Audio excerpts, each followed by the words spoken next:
All right, ladies and gentlemen, welcome to the Fantasy Garage. We are live. It's Weekend Update with me, Dustino, or should I say Peter LaFleur, as I am dressed up as Average Joe's Jim. What a costume I got, ladies and gentlemen. Thank you for tuning in. Thank you for being patient. Took me a little while to get on. We had some technical difficulties, had a lot of trick-or-treating to do, had a lot of stuff to get into, and do all the family stuff before we got on. And now let's get to the fun stuff. Let's start talking about football this weekend. We got a huge slate of games. We got 4 teams on bye week. We're coming off a big Thursday night. If you follow my shorts and you subscribe to the channel, you had a huge Thursday night. We really kicked some butt. And we're going to try to continue to do that, right? We're just in here talking. We're having some fun. We got a lot of people tuning into the show. Obviously, we go on at 6:30 normally. 9 o'clock here, Halloween night. We've got the garage open. Anything could happen. I've got family all over the place. There's people everywhere. So I apologize if it gets a little nuts. Get in the chat. Let us know what you're sipping on. I got a high noon here going. We've had plenty going on tonight. So we've had a lot going on. Let's have some fun. We'll get into the ball games. Now, quick little recap of last week. And just a theme that we've really seen go on, right, is when teams are left for dead, that's when you want to get on them, okay? Look at what happened. I haven't had a chance to speak to you, right? I've been on a couple of the shows, speaking, chatting with TJ and Buff, chatting with Abby and Fly Guy, and we've chatted it out, and I put some stuff in there about these teams that were left for dead that all of a sudden are not so dead, right? And it all depends on spots, and that's where you're going to gain value. When you take a team that everybody thinks is completely gone, completely cooked, completely done, that's when those teams turn on. I've got some background dancers here. I've got some backup dancers that are here in the garage on the other side that you can't see. I wish there was a way I could flip my screen right now. I don't think I can, but I've got some wild people here. Oh, yeah, here we go. Yep, somebody from Globo Jam. Get her out of here. You got a unibrow. Go shave that thing. I got Donald Duck here. I'm telling you, this is getting nuts. Anything can happen tonight. When Halloween in my neighborhood is already crazy, okay? You add in a Friday night, extra crazy. You add in the fact that down in Florida, it's abnormally cool, and it's about 55 degrees right now, and it's out of control. Okay, so there's people everywhere. If you haven't seen, if you just tune in, I am from Average Joe's. Let me get that. Follow me on Twitter. I'm old school, man, so it's Twitter. I don't care what they want to call it. It's Twitter. Follow me at Dustino1. I give out plays. I give out picks, chat with people, talk fantasy. Let me get rid of that. I think it's called a banner. I apologize here, folks. This could be a wild one here. Let's hope that we stay under control. There we go. Now you can see a little better. You can see the Average Joe's. Anyhow, going back to where I was talking before I was interrupted by those lovely backup dancers, the neighbors here. Teams that are left for dead. You saw what happened with the Dolphins beating the Falcons. You saw what happened with the Jets. And if you remember, Ken Rock was on here, one of the guys in the chat, subscriber.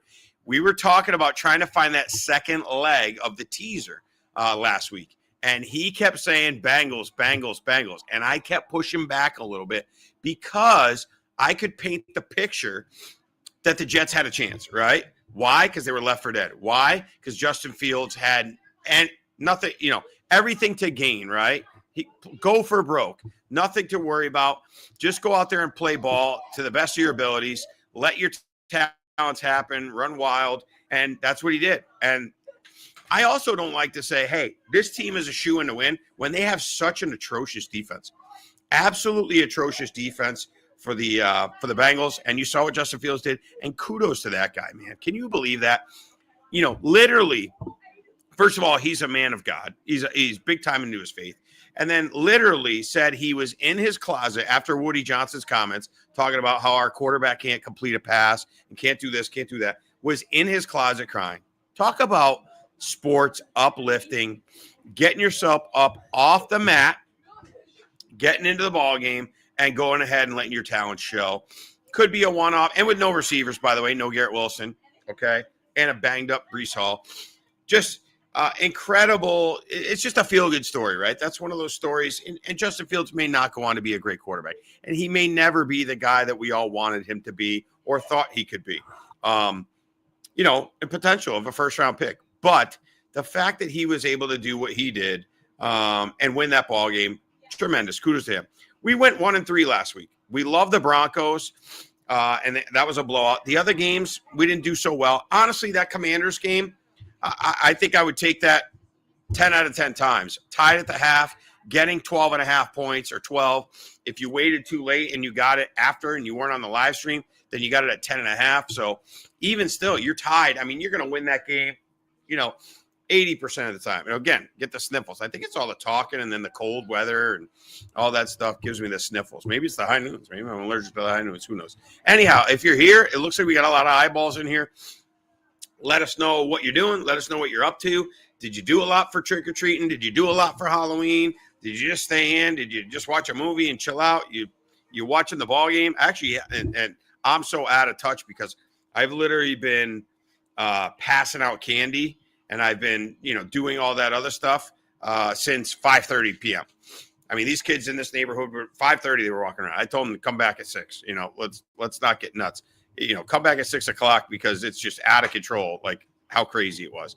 So anywho, let's see. We're going to try a different color. Let's get rid of this yellow. We're going to go blue. Yeah, let's go blue. That goes. Too much yellow with my yellow shirt and that. So let us know what you're up to. We're going to get into the games here momentarily. Quick little recap of Thursday. If you watch my shorts on the Pop Sports Network, you got a great day, right? We went 3.5-0. And what do I mean by the half? We did a teaser, which we teased 6 points you get to play with. We took the Ravens down to -1.5, which was a lock, right? Obviously crushed them. And then we took the Bills +8 against the Chiefs. That's a fun game. When you get these big games, these standalone games or these primetime games, everybody's going to be tuning into the Chiefs and the Bills, right? That's just a big game that's on the schedule. You circle that one on the calendar when it comes out. It's fun to have a little action. Now, I love having +8, right? Bills have won their last 4. They've won their last 4 games against the Chiefs in the regular season. Now, they can't beat them in the playoffs, but this is a regular season at home.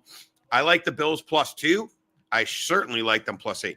Now, we also gave you Devon Achane +5.5. When I took it, you got to remember, when I get those shorts, I send them out in the morning. Sometimes they don't hit the feed on YouTube till the afternoon, early evening, hopefully early afternoon. Sometimes the line cheated. When I did it, it was +120. So I bet 50. I won 60. So more than plus your money. I know that a few people mentioned when they got it at like +110. But either way, we still hit. So we're psyched up about that. And then we hit the under on the Dolphins, and we hit the under on the total game. Just thought maybe a little sloppiness from Lamar Jackson, which, turned out to be the case. A little bit of sloppiness there. And then we just were not buying the Dolphins. There's a guy that's, on YouTube and on Twitter, all that, Matt Waldman, really good fantasy analyst and really good just football guy in general. And, he watches the all 22s. And he said it was more the Falcons making mistakes and screwing up than it was necessarily the Dolphins really playing well. And so I trust that guy's talk. And so that's where I thought I wasn't going to fall for the trap of the Dolphins just randomly playing a good game against the Falcons. Honestly, I think the Falcons were a little beat up from the 49ers game. I think they were looking ahead, and I think they took the Dolphins lightly. And you see that happen all the time. And ladies and gentlemen, that's, as they say, why they play the games. If it was all predictable and the best team always won, sports wouldn't be very much fun, right? If we all believed in the same players and the same teams, sports wouldn't be very fun. Just like in fantasy football, when I talk with some of our friends and we have arguments about the players, I love it. If we all thought the same guys were going to be the top guys and we all thought the same busts were going to be busts, it wouldn't be a lot of fun, would it? That wouldn't make for a fun fantasy football league if you all believed all the same stuff. No trades would get done, right? Because you all value the players all the same. So, and the drafts would not be fun, right? Everybody would be fighting them for the same team. Hey, there's our buddy Ken Rock. Ken Rock, how about us avoiding that landmine last week and talking it out and missing the Bengals landmine, right? Because you were pretty big proponent of taking the Bengals in that 2-team teaser, and it looked good most of the game. And then that fourth quarter happened, and unbelievable. Just, we've seen some crazy games. The Broncos coming back on the Giants, and then obviously this one. So we had a great Thursday night. I actually got to look because, like I said, I've been going nuts here. So I'm going to look live. This makes for great television or YouTubing or podcasting, but let's see what's going on. Yeah, 3-1 Dodgers. Okay. So if you took the over 7.5, which I kind of suggested, we're looking pretty good, right? You got 4 runs through 4 innings. As I suspected, I thought Yamamoto would throw a good game. So that's going. Enjoy your Keystone Light. I've had a handful today. So I'm not going to lie to you. We've had a handful, but that's when we do our best work. I got a Coors Banquet in one hand, and I've got a High Noon in the other. I've had a few Busch Lights already. Like I said, if you're just hopping in, my neighborhood on Halloween is absolutely wild. I mean, some of these people, I can't imagine the thousands of dollars they spend on, animatronics and these things that jump out at you and howl at you. And there is so much craziness. And then it's Friday night, and it's like 55 degrees out. So you add all that in, like a witch's brew. You stir that witch's brew up, and it ends up being kind of a wild night in my neighborhood. Thanks for being back in here, Ken. Yeah, those friggin' Jets. Well, we don't have to worry about the Jets, right? They're on bye. I'll post the, along the bottom ticker. I'm going to post these bye weeks so we can see who's on bye. Again, if you got a fantasy football question, if you got a comment, you like something I said, you don't like something I said, you like a team, you want to know about a certain game, what I think about it, please let me know in the chat, and we'll get to it. Again, got a nice little runny nose going. It seems like every week now. I think it's just the cooler weather. Maybe I can get one of my kids to help me out. Hang on one second. Hey, let me try not to knock over my light this week.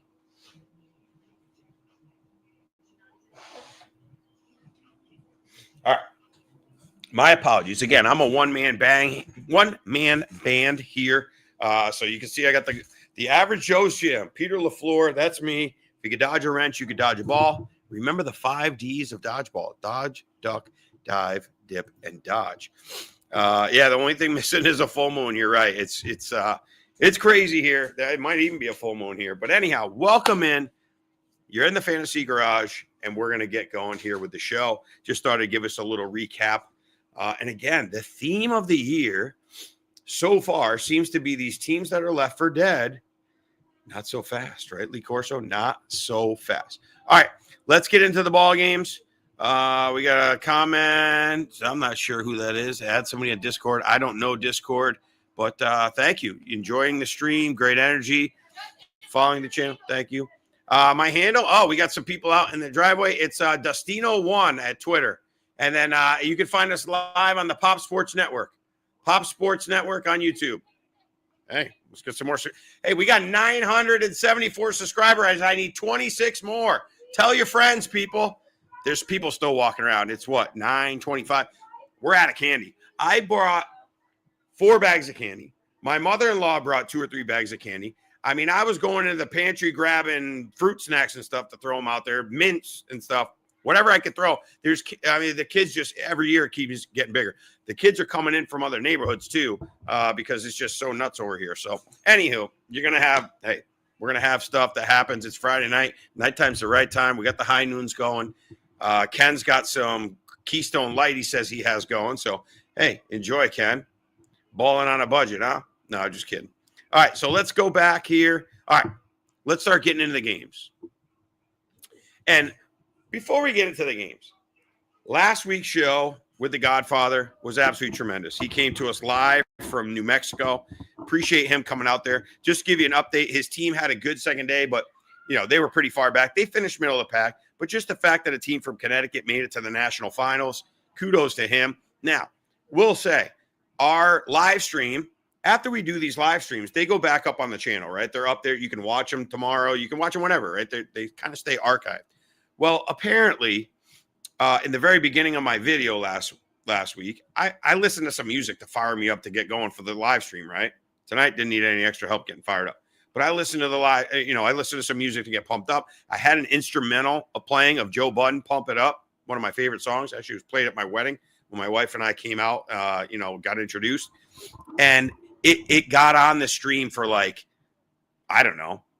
seconds, 6 seconds, 7 seconds. And I don't know the rules. I'm new to this. I'm pretty green, to be honest with you, a one-man band. It got pulled down because of some copyright issues. So I apologize about that. So that episode that was so good, and I kept trying to get people to go back to and listen to with me and the Godfather, got pulled. So it's not up there. It's not archived. So I apologize. But remember, get on the live stream. I don't know if it's just coincidence. Maybe I'm just, seeing the hoop, right? Michael Jordan against the Portland Trailblazers couldn't miss a shot. And I'm not saying that, but like everything I seem to take, the line after the live stream is going against us. So I'm not trying to insinuate that I'm moving lines, but not even a chance. But it just seems bizarre. So that to me is kind of a positive thing. Like, hey, we're kind of on the right side, thinking these games through, talking about. Now, before we get on these shows, I've got a couple things in my head. I've got some notes. I've got obviously the injuries. I know what's going on. I got some leans, but that's where I want to lean on each other here, us average Joes, to talk in the chat and figure out what we like for the games. And, hey, I could be really strong on a game and somebody could talk me out of it. So, get in there, get involved, and we'll go over injuries with each game. So without further ado, the first game on the docket, 49ers -2.5 at the Giants, 48.5 total. So first glance, this looks like an under to me. It really does. 48.5 seems like a lot, especially with Cam Scadaboo out. And now we've got Brock Purdy out. So as far as fantasy-wise goes and injuries, let's start with the 49ers. Brock Purdy out, missing like his fourth or fifth straight game. Okay, so Brock Purdy's out. Mac Jones is in. Mac Jones is okay. Certainly not as dynamic, I don't think, as Purdy. Not as good a rusher as Purdy to keep him plays alive and things of that nature. So there's that, okay? 49ers just laid an egg in Houston, okay? They were out, got out-snapped. Their offense was only on the field about 40 plays compared to their defense being out there about 75 plays. Every time I turned to that game or that game came on red zone, it felt like the 49ers were on defense. It was unbelievable. They couldn't get anything going. The Texans defense is good. There's no doubt about it. But, man, the 49ers, I don't think this is a great spot for the Giants. I'm leaning, and we'll let you know at the end, I'm leaning 49ers. I'm leaning under 48.5. So we've got Brock Purdy out. Let's keep on going with the 49ers. Ricky Pearsall out again. Brandon Ayuk, we mentioned it last week, is a stash. Somebody that you can maybe throw on your bench and they're playing very coy. They're not really letting it know, but there are some videos of him running around. Looks pretty good. Now, running around in your shorts is one thing. Putting on your pads and playing an actual game is a whole nother story. We'll see. But most of the people that I, follow or listen to thought that around week 9, week 10, week 11 was when he was going to come back anyway. So we're starting to hit that mark. So you got no Pearsall. Kittle's back. Kittle had a good game. Caught a touchdown on National Tight Ends Day. You've got Juwan Jennings playing. Kendrick Bourne playing. Those are your cast of characters there for the 49ers. Should be decent weather there in New York. On the Giants side of the ball, really disappointing losing Cam Scadaboo. I mean, and I'm still excited as a Giants fan. We still have a ton of hope. We still have a lot of we got a great future. There's no doubt about it. There's a great future for the Giants. And Jackson Dart, watching him go is amazing. But losing Neighbors, losing Scadaboo, you wanted to see these guys get a lot of live game reps together. And you could see when that Scadaboo injury happened, just everybody's look on their faces. That couldn't even look. And how about Scadaboo? What an animal. I mean, the guy was trying to he was putting out his hands for people to pick him up. And his foot is literally, this is his foot, right? This is his leg. His foot's supposed to be going straight, folks. It was going the other way. Looked like it was dangling and snapped off. Really one of those nasty, gross injuries. My dad always talks about the Joe Theismann injury where he broke his leg. Lawrence Taylor broke his leg. I think it was on Monday Night Football, and that was live. And when that happened, that was the grossest thing ever. I mean, you kind of saw the guy's leg snap. Really was the beginning of the end of the career for Joe Theismann. That was this bad. And you saw Jackson Dart turn. And he's just the emotional leader of the team. So when you lose an emotional leader, especially mid-game, especially when you're on the road against the defending champions, who are fired up to play you because you beat them already, right? So that was just a tough spot for the Giants. They got hosed on some calls. My God, the first show that I was ever on here on the Pop Sports Network, they asked me about the tush push. I was on with TJ and Buff, and I talked about how Bush League, it's the Bush push because it's Bush League. It's not football. If you brought anybody from another country and said, hey, let's watch this football game, they'd go, what are we watching here? What is this? You know, what this, it's not football. Okay. And then to continue to miscall it, to officiate that play. And then to go so far as this was not at the end zone. Once you get that ball over the line at the end zone, it's a touchdown, plays over. This was not that. He was fighting for yardage to get that first down, and that ball was 1,000% out. I haven't found one person, Eagle fan, Giant fan, somebody on television, ESPN, NFL Network, Twitter, YouTube, wherever, that has said that was not a fumble. It was a fumble. It's like, so it's just very frustrating because they would have needed those kind of things to stay in that game because that was a tough spot. You know, playing against the defending champs, that was not an easy spot. So as far as the Giants go, Tyrone Tracy obviously takes over the backfield. Devin Singletary will get mixed in. He doesn't have much use left. It's Tracy, so you hope that he does well. Theo Johnson, I think, is still a good play at tight end because he's kind of the main receiver. And then you got Darius Slayton back. Again, these are deep guys. Like, if you're in real trouble, I mean, I'm in some of my dynasty leagues tend to be a little deeper. I'm in some serious trouble. I got to look for the Darius Slaytons of the world. But other than that, Wan'Dale Robinson obviously has been a PPR monster. You know, he's getting targeted a lot. Going to be a tough game. I like the under. I'll see if the under makes my final play. You'll never see me on one of these bet against my Giants. I know that you shouldn't do that, right? You should go with what the smart thing to do is and not, oh, it's my team. But that's just what I do. I'll bet on them. I will almost never bet against them. Even if, you know, I may suggest 49ers is probably a smart play, but I'll never take it. But I do think under 48.5, that's juicy because I think the Giants are going to try to take the air out of the ball. I don't think they want Jackson Dart throwing a million times. The 49ers, I think, are going to try to run the ball. Their defense is gassed from previous weeks. So that's where I'm leaning there. We'll get to it, and we'll let you know if that ends up making the final call. All right, next game. We got the Vikings at the Lions. The Lions giving 8.5. Lions coming off a bye week. Vikings coming off that tough loss on Thursday night. Carson Wentz just getting absolutely destroyed. Something's fishy over there. Something is very fishy, especially after they let Sam Darnold walk, okay? And then they say everything about J.J. McCarthy. And now J.J. McCarthy 2 weeks in a row is cleared to play, but they let Carson Wentz go out there and basically get hospitalized and not bring in J.J. McCarthy. So something's a little funny. And J.J. McCarthy, just in general, I think is one of the most polarizing players. I think he's one of the most polarizing players in all of fantasy. I think he's one of the most polarizing players and in the league, really, because people don't know what to make of him. There's some people that are ready to die on that hill that he's a great prospect and he's going to be the guy. And then there's people that think he was handing off and he was just a product of the Michigan offense. And so we're going to find out now. Now's your time. It's put up or shut up time. You can do all that talk, but now it's actually time to see what he can do. Lions coming off a bye. As far as injuries are concerned on the Vikings side of the ball, you have J.J. McCarthy, Hawkinson's healthy, Addison's healthy, Justin Jefferson's healthy, Aaron Jones another week healthy, an extra rest for the Vikings. Now, obviously, tons of rest for the Lions coming off a bye. Hawkinson, Jordan Mason, all those guys, they're going to have to run the ball. They are going to have to run the ball a lot better than they did against the Chargers. And if you watch my show, you know that we lost that Jordan Mason over on his rushing yards. That was one of the props we took that did not hit. They're going to have to run the ball better. They couldn't run the ball against the Chargers, and that obviously led to their demise. Lions coming in fully healthy. Aiden Hutchinson with a brand new extension. So he's ready to rock and roll.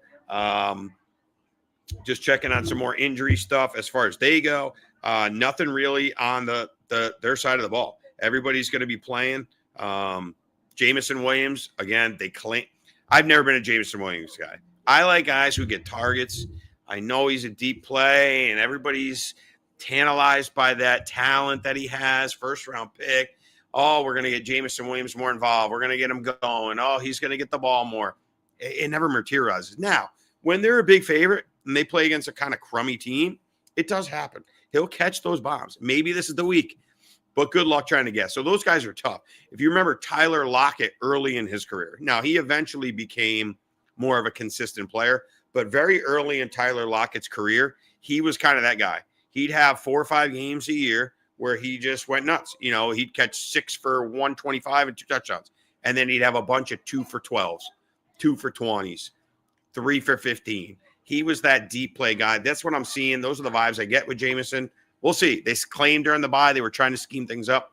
I think Jahmyr Gibbs is maybe the play of the day. He's going to go berserk. So he's somebody that I think is going to go nuts. You got Amon-Ra St. Brown. You got Sam Laporta, Jared Goff's great play, all that stuff. No weather problems. You're in a dome. This one's tough. I was leaning when I first saw the line to the Vikings. And again, for no other reason than the theme that we've been seeing play out. We've been seeing this theme play out this year. And the theme is when a team's left for dead, when everybody thinks they're cooked and thinks they're toast, they seem to play well. I do think we have a good coach in Kevin O'Connell. We'll find out what's going on with McCarthy. I think he can use his legs and keep it alive. I'm torn on him. I don't know that he's going to be a superstar, but I do think there is talent there. Obviously, he was picked in the first round. There's some talent there. He can move with his legs. I'm leaning Vikings here. I think this line should be more like 6 to 7. 6-7. Sorry, dad joke. I think that's where it should be. I think it's a little high because of how bad the overreaction to how bad the Vikings played. But it's hard to go against some of the numbers. Jared Goff, I believe, is 8-0 against the spread since he's been a Lion against the Vikings. I'm pretty sure that's the number I heard. Ken, maybe you can look that up. I'm pretty sure. I should have Ken be my research guy if he's going to be in on the show, but maybe the Keystones are hitting. That's what I heard. So nothing necessarily, no crazy injuries. Believe it or not, we're going to get to some games with a lot more injuries, but those first 2 games, not a ton as far as injuries go. All right, next game. Pretty intriguing game, right? And this is one of those ones where if you were a casual person, right? If you were my wife, okay, my neighbor, somebody who doesn't know anything, they would come in and go, wait, hold on. The Broncos are at the Texans, okay? The Broncos are 6-2. The Texans are 3-4. How are the Texans favored, right? That's one of those ones that, like, you wouldn't understand it, right? If you didn't know the gambling world, you didn't know that crazy things happen, okay? You'd be very surprised by that, right? They're 6-2. They're 3-4. Well, the Texans are pretty good at home. They're coming off a huge win. Looked great against the 49ers. Their defense is legit, always has been. They had the bye week, trying to get C.J. Stroud, more comfortable, right? I'm a big C.J. Stroud believer. I think if he's given a normal pocket, normal time, I think he's one of the most precision, pinpoint, best throwers in the game. Top 5 to 8, just straight up passers in the game of football. So I'm a big C.J. Stroud fan. They kept a clean pocket. Obviously, their defense played really good and kind of dominated against the Niners, which helped. But he looked good. Broncos coming off 2 huge wins, huge comeback against the Giants, huge blowout victory, which we called against the Cowboys, right? Looking amazing.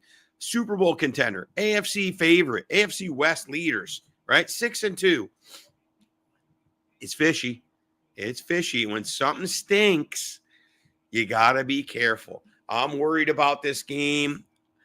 When I first saw it, no doubt, same deal. I saw the Broncos. I said, how are the Broncos getting points? How are the Broncos getting 1.5? They're the better team. Something's fishy.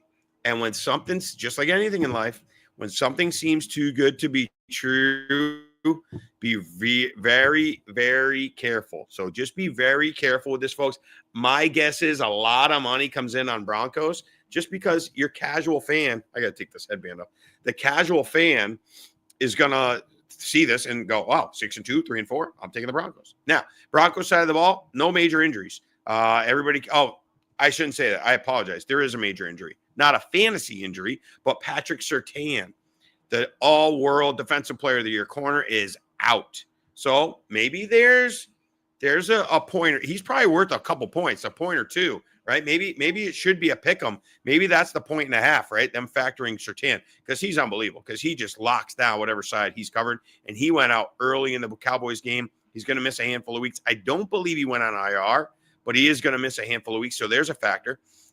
J.K. Dobbins there. How about R.J. Harvey? Now, is that sustainable? Having, what do you have, 8 touches or 7 touches, and 3 of them went for touchdowns? That's not sustainable. But you see these rookies, and this is a tale as old as time. This happens every year. These rookies, as the season progresses, start getting more and more and more involved slowly but surely. Sorry, trying to block that little glare here from the light with my big old head there. So hopefully that glare doesn't get you too bad. I'll keep my big old head in the way. But that's what you see, is you see these rookies start to progress and get more involved. But as long as J.K. Dobbins is healthy, he is, and this was on the Twitter feed of the Pop Sports Network, that they're talking about the Broncos extending him. I don't blame them.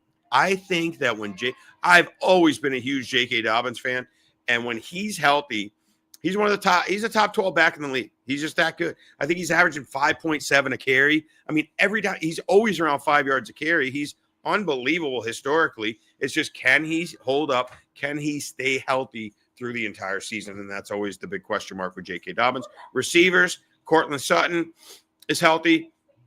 All their guys, Troy Franklin, that's one of our prop bets that we gave you. We gave you Troy Franklin over 50 yards. That hit. Oh, thank you. Oh, yep, we got people leaving here. The Puerto Ricans are all over the house. Somebody's leaving. Oh, God, sorry about that. I apologize. Apparently, one sister-in-law is leaving. The other one is staying. Troy Franklin hit very early in the game, so that was a nice hit. Evan Engram's playing. All those kind of guys for the Broncos. You go on the Texans side of the ball. Nico Collins is back. He's back from his concussion. That's a big deal. And no Patrick Surtain. So fire up your Nico Collins. As far as the rest of the guys, Dalton Schultz, if you're in a pinch, you know how I feel about tight ends. The running backs with the Texans, Woody Marks, Nick Chubb. I got to check on this because Woody Marks did pop up on the injury report. Let's see what we got here. Oh, he's off. Yeah, he's suiting up. He was added to the injury report with a calf, but he's playing. So Woody Marks is in, and Chubb. Do you really feel great about either of those guys against the Broncos defense? I don't know. You play them if you have to, if you're in a jam, maybe in flex positions, but you're not really feeling great about it. Now, the interesting part that I want to see, with Nico Collins being out, we saw the rookies, Jalen Noel, and we saw Jaden Higgins. Hey, what's going on here? Oh, we got more people around. I apologize. All right. Hey, we're in the middle of a stream here. Talking about my son's perfect teeth. Oh, perfect. Thank you, braces. Yes. All right. $6,500. All right. We got the Broncos and the Texans here. My sister-in-law, Amanda. Thanks for stopping by. Obviously, she's been enjoying some adult beverages. So we're going to keep enjoying our adult beverage, keep the show going. Now, what's going to be interesting for the Texans with Nico back? With him out for a game and a half, we saw Jalen Noel, the rookie from Iowa State, and his fellow rookie from Iowa State, Jaden Higgins, and Xavier Hutchinson step up. I'm interested to see how that plays out with Nico back. You would think that Jalen Noel is probably the better complement, right? He's a slot receiver. Nico's that big X receiver out on the outside. It'll be interesting to see how that plays out. This is an interesting game. I know it seems weird to lean under when the total's only 40.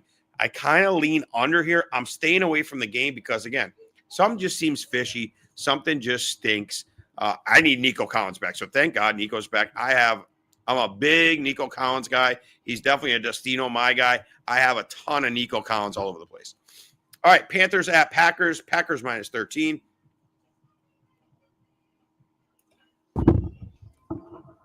We've got some interesting news in this game, okay? And first of all, looks like Bryce Young's playing. So Bryce Young back.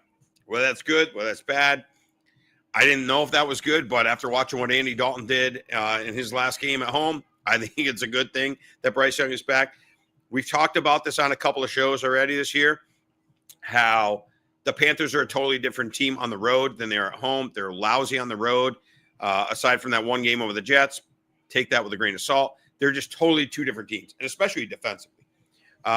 You did get news out of Panthers camp and this has been reported in a bunch of spots and spoken by the coach, Rico Dowdle. They've gone like now the last 2 weeks have been a 50-50 split since Chuba Hubbard came back.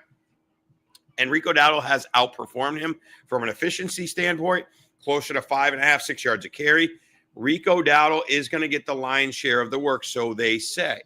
Also, Chuba Hubbard, I believe the trade deadline is next week, has also been rumored to be possibly on the trade block. So they've seen enough from Rico Dowdle that they want to give him the lion's share. So take that with a grain of salt. If you have Chuba Hubbard, you may want to temper your expectations. Rico Dowdle, I just traded for in a dynasty league. I traded a second-round pick, and I got Dowdle in a third. I thought that was a steal for me because even if I just use Dowdle for this year, right, I'm not thinking that he's going to be a long-term guy that's on my team and, he's going to be this amazing starting running back. But just the fact that I can maybe get 6, 7, 8 weeks out of Dowdle where I think he's going to get the lion's share. Tet McMillan, you're playing. The rest of the pieces on the Panthers, Xavier Legette was a no-show, had that great game against the Jets, and then didn't really do much. The tight ends, you got Jatavian Sanders and Tommy Tremble and a hodgepodge of guys. You're not really fired up. Jalen Coker just doesn't get enough volume necessarily. Now, as a 13-point dog, maybe there's some more passing coming from behind. You like that a lot of times from your team. We'll see what happens. I don't know. I've never been a Bryce Young guy. I had him ranked C.J. Stroud, Anthony Richardson, Bryce Young that year. Now, Anthony Richardson has not panned out. I mean, he needed time. He's a story for another show, but he's one of those guys that needed a bunch of time, and he wasn't afforded that time. He's also made his own mistakes too. But that's the Panthers side of the ball. On the Packers side of the ball, Josh Jacobs is taken off the injury list.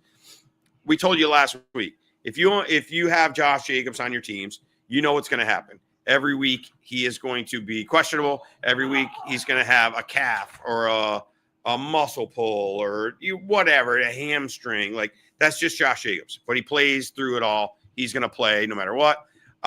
It was nice to have the line is really fishy. I lean Texans first half -1.5. Denver's been first half squishy all year. Fishy, squishy. I like it, Ken. Yeah, not a bad call. Although I will say Denver, I mean, what were they up 28-10 at the half? Because I took the Denver, one of these plays that I did on my own without, announcing it. But I took the Denver team total over 27.5 or over 26.5. Can't remember. And they had it at the half. So I think it was 28-10 or 27-10 at the half. You correct me if I'm wrong, or 28-13. They scored. They came out in the first half. Now, against the Giants, I agree with you. Against the Giants, you're 100% right. They were obviously slow. They did it all in the fourth quarter. But, yeah, that's something to think about. I like it, Ken. Packers, going back, Christian Watson back. Big second half against the Steelers. We lost that game. We took the Steelers as a home dog. Tomlin as a home dog was 9-1 against the spread, especially coming off a loss, was 9-1. That did not hit. Looked good at the half. But then again, second half came out, and the Packers played good. Were able to start running. One thing I noticed, I'm going to shut this garage here real quick because this garage is I'm starting to get some mosquitoes. There's still some trick-or-treaters walking by, and I'm out of candy, man. So they're out of luck. I mean, it's 10 o'clock now. At this point, it's time to get moving. What was I going to say? Oh, let me shut the garage, and then we'll get into the Packers.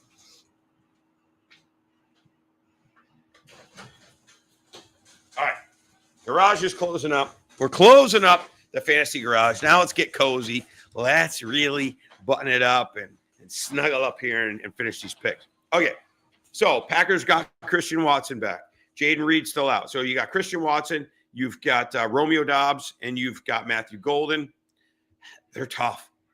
They're tough to figure out which guy to play there. They're a tough team to put your finger on.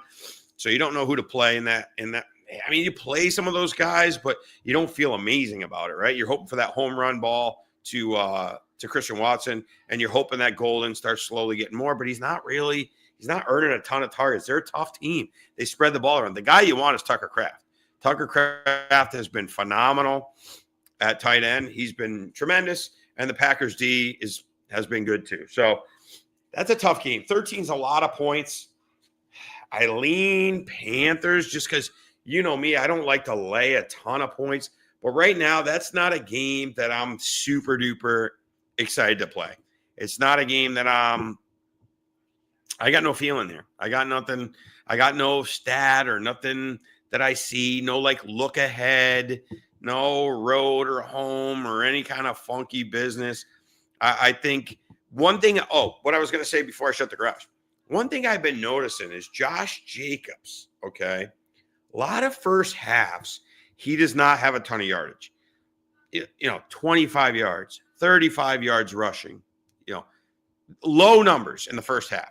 He's a plotter. He's not an explosive, break off a 30-yard run type of guy.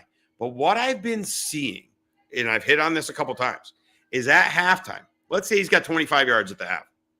His over-under, again, you can bet so many crazy things now. It's just, it's incredible what you can bet now. It's wild, right? Is I will see Josh Jacobs like over-under total for the game be like 57.5, right? And he's got 25 at the half. I'm taking that every single time because he's one of those guys that just wears on you and wears on you and wears on you. The Packers are also a team that typically gets ahead, okay? And you get so much volume from Jacobs, he tends to hit that number. So something to keep an eye on. If it's 17-3 at the half or 13-7 at the half, and Jacobs has like 20-something yards or maybe low 30s, and his over-under is only like another 30 yards in the second half or something like that, take the over. He crushes in the second half, his rushing yards. So that's just something that I've noticed taking these games and playing these games and observing and looking at all the stats afterwards and stuff like that. So something to throw in your back pocket. All right, Colts at the Steelers. Colts and Steelers. Colts are -3 at the Steelers. We had the Steelers. That was one of our losses. We had them on Sunday Night Football getting, what were they getting? 3? Yeah, 3 or 3.5, something like that, at home against the Packers as a dog. I'm going back to the well. And I know I'm against the grain. Everybody you talk to, everybody you listen to absolutely loves the Colts, okay? So I just want to check this real quick because before we went trick-or-treating and did all that stuff, this game was -3, -110. I saw it go to -3, -120. So that told me that money was pouring into the Colts. So if we can get a 3.5, we are going to be fired up if we can get a 3.5. It's still 3. Okay. I wanted to check it. It's still 3. But here's the thing. The Colts playing outdoors, outside the friendly confines. That's number one. Cold weather, playing outdoors. Okay. That's first factor. I've seen this with Daniel Jones plenty of times. Just when you think he's got it figured out and that he's going to be the guy, and oh my goodness, he's got to, he's the greatest thing since sliced bread, MVP candidate, all that kind of stuff. That's when he'll let you down. Okay. I'm just telling you. I've seen it as a Giant fan plenty of times. All right. That's when he lets you down. All right. Oh, let's try this. How's that look? Oh, let's go that one. A little spooky, scary skeleton. I don't love it. All right. Back to normal. So that's where I'm going with that. And now I'm getting a trend that was 9-1. Now it's 9-2. I'm going back to the well. I'm going back to Tomlin, motivating him. Everybody's saying how bad the Steelers are, how the Ravens are coming for them. They're taking the thing. And now you got to go play in the cold, and you got to go play in the wind, and you got to go play outdoors. Daniel Jones, I think it's a different story out there on the road in the cold. Now, we got to be able to stop Jonathan Taylor. That's the tough part. But I think if they can stop Jonathan Taylor, I can paint a picture where the Steelers are in this game, and I think they can win this ball game. I really do. I just think it's one of those motivation things. I'm real big on finding, okay, is this team going to be motivated or not motivated? Things of that nature. 100% the Steelers all week are going to be motivated. I can promise you. Tom will have them ready to play. They're going to come out. I love the Steelers +3. We'll see if it makes the final cut, but that's where I'm at. Okay. Colts side of the ball. No problems. Daniel Jones, healthy. Jonathan Taylor, obviously having a monster historic season. You don't need me to tell you about how he's winning fantasy leagues. All that is absolutely on fire. Receivers, Pittman having a great year. He's already matched his career high in touchdowns. And we're only through, 8 weeks this week now?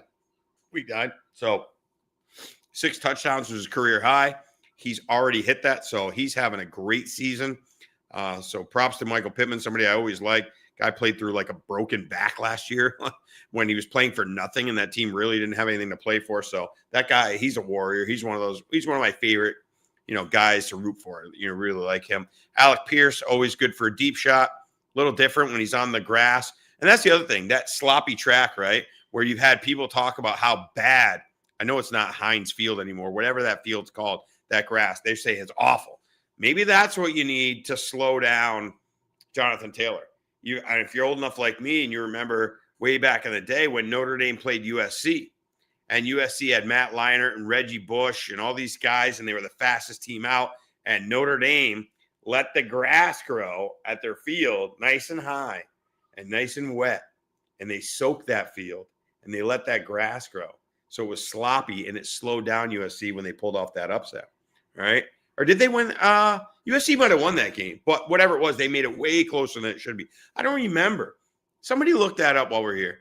It was Matt Leinart and Reggie Bush, and I think there was a play, Matt Leinart, a QB sneak, and they shoved him into the end zone. Did Notre Dame win that game? I can't remember. I don't know if they did. I think USC might have pulled it up, but either way, it was way closer than it was supposed to be. Notre Dame was not that good of a team. They almost beat them, or they did beat them. I can't remember now. I really can't. But maybe that's what we see with Jonathan Taylor. Slow down the track, right? Nasty grass, let it grow, blah, blah, blah, the whole 9 yards. But Colts are all healthy. Josh Downs healthy. All their players are healthy. Steelers side of the ball, all healthy. Jaylen Warren healthy. Kenneth Gainwell, Aaron Rodgers. Against the Colts defense, that's susceptible, right? It's not a lights-out Colts defense. They've been doing it more sort of with the offense. Weather's not an impact in Pittsburgh. It's gonna be nice. It's gonna be in the 50s, but I still think just outdoors, Daniel Jones is a little bit different than getting out. They've been kind of like they've been getting some home cook and had a pretty easy schedule, things of that nature. So I just see, I don't know. I'm going back to the wall. I'm going back to Tomlin motivating his guys. Nobody would take this game. This is another one that if you just grabbed a random person who didn't know football and you say, hey, I got this team's, what are they, 6-1, 7-1? 7-1, and they're going against a 4-3, and you showed them all the Colts games and how much they've been winning by and this and that. They'd go, oh, yeah, bet the Colts. I like to go against that. And that's been proving to be the case. That's happened a lot this year. So I like to go against it. So that's my 2 cents on that. DK Metcalf, you're fired up. Roman Wilson, a guy that he's been kind of a Dustino guy. I have him in a lot of dynasty leagues. I thought he was going to be a good player, had a chance to be a really good, and he's in a wide open receiver room. I mean, it's DK Metcalf and then who after that? Finally, a little healthy. Battled injuries all his rookie year. Battled injuries, had a really nice game against the Packers on Sunday night. So good to see Roman Wilson getting out there. Maybe he becomes more involved. I think he's certainly a talented player and a good compliment to DK Metcalf. The tight ends, Jonnu Smith, the Pat Freiermuth. Good luck figuring that out. Who's going to get what? But again, I think it's a good game, and obviously a high over under, right? So a 50 total. So they're expecting points, right? So if it's a 50 total, they're expecting Colts to score 27 and Steelers 24, or 26, 23, 20, 27 and a half, 23 and a half, basically that neighborhood. So it's expected to be a lot of points. Jaylen Warren, good running back for the Steelers. I think he's better than Gainwell. Gainwell will still get some action and be involved. Oh, Ken found that game. USC did win that game. But if I remember, USC was like a pretty big favorite, and Notre Dame kept it close. And I remember, some of the talk after the game was that Notre Dame, that grass was inches high, trying to slow down Reggie Bush and the rest of USC. So that was pretty cool. Hey, you got the home field. Why not use it to your advantage, right? Anyhow, all right, let's see. Let's keep on moving here. We're doing pretty good. Thanks for joining us. Like and subscribe. Please share this and send out to other people. We want to get as many people in here as we possibly can. We're close to 1,000 subscribers. I haven't looked. We were like at 975 when I went out to go trick-or-treating and went on my walk. That 1,000 numbers are real important and big deal to us. So we're fired up to try to get to that number. As you can see, I'm looking. Yeah, we're still at 974. So, hey, pass it along, send it to somebody. Hey, check this out. Whatever. Who cares? Grab your neighbor. What's it called? You click 2 buttons. You subscribe to the channel. You like it. And remember to follow me on Twitter, X, at Dustino1 on Twitter. All right. Let's keep on moving. We're still at 1 o'clock. Jeez, Dustin. Let's get moving here, buddy. Holy mackerel, my slow. But, hey, this is fun.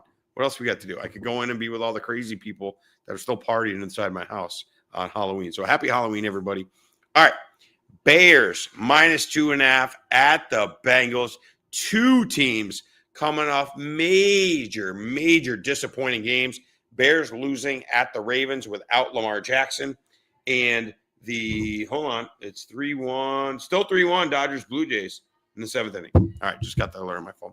Bears losing at the Ravens without Lamar Jackson, Tyler Huntley, and the Bears looked awful. Bengals blowing that game to the Jets at home. They're back at home now. Bears -2.5, 51 total. Over-under is always going to be high in these Bengals games because they can move the ball. Flacco can still throw, and they have no defense. So it's like kind of perfect storm. Again, weather doesn't look like it's much of a factor across the country on Sunday. Bears, man, oh, man. I'm taking a victory lap because Caleb Williams has been awful. I'm sorry. I got guys in my dynasty leagues, that really like Caleb Williams and believe in this guy. I don't get it.